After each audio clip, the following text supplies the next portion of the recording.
Srimad Bhagavatam, Canto 1, Chapter 2, Text 7, Purport, and Text 8, Verse and Purport.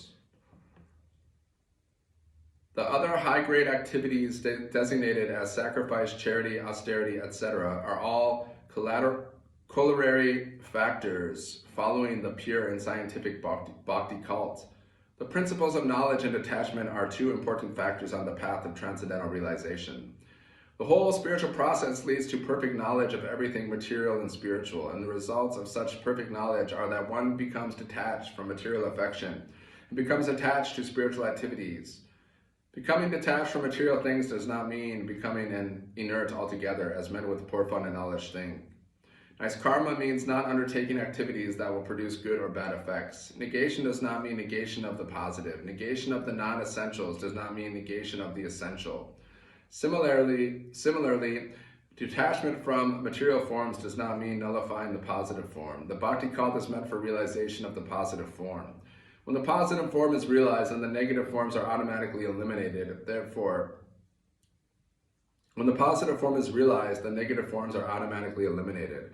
Therefore, with the development of the bhakti cult, with the application of positive service to the positive form, one naturally becomes detached from inferior things and he becomes attached to superior things.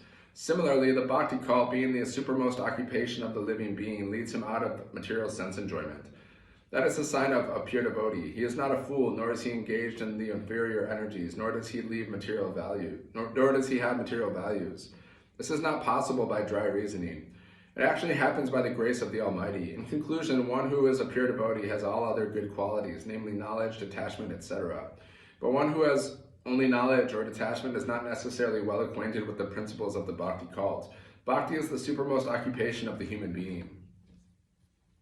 Text 8. The occupational activities a man performs according to his own position are only so much useless labor if they do not provoke attraction for the message of the personality of Godhead. Purport. There are different occupational activities in terms of man's different conceptions of life. The gross materialist who cannot see anything beyond the gross material body, there is nothing beyond the senses. Therefore, his occupational activities are limited to concentrated and extended selfishness. Concentrated selfishness centers around the personal body. This is generally seen amongst the lower animals. Extended selfishness is manifested in human society and centers around the family, society, community, nation, and world with a view to gross bodily comfort. Above these gross materialists are the mental speculators who hover aloft in the mental spheres. And their occupational duties involve making poetry and philosophy or propagating some ism with the same aim of selfishness, limited to the body and the mind. But above the body and mind is the dormant spirit soul, whose absence from the body makes the whole range of bodily and mental selfishness completely null and void. But less intelligent people have no information of the needs of the spirit soul. Because foolish people have no information of the soul and how it is beyond the purview of the body and mind, they are not satisfied in the performance of their occupational duties. The question of the satisfaction of the self is raised herein. The self is beyond the gross body and subtle mind. He is the potent active principle of the body and mind. Without knowing the need of the dormant soul, one cannot be happy simply with emolument of the body and mind. The body and the mind are but superfluous outer coverings of the spirit soul.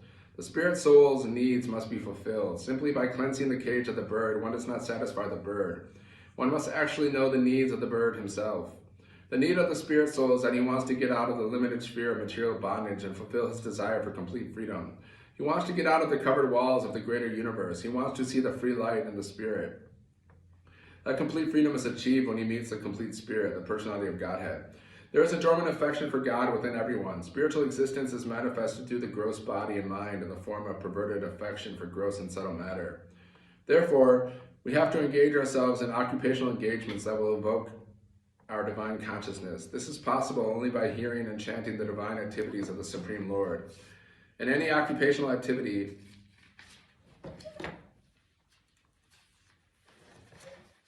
which does not help one to achieve attachment for hearing and chanting the transcendental message of Godhead, is said herein to be simply a waste of time. Hare Krishna.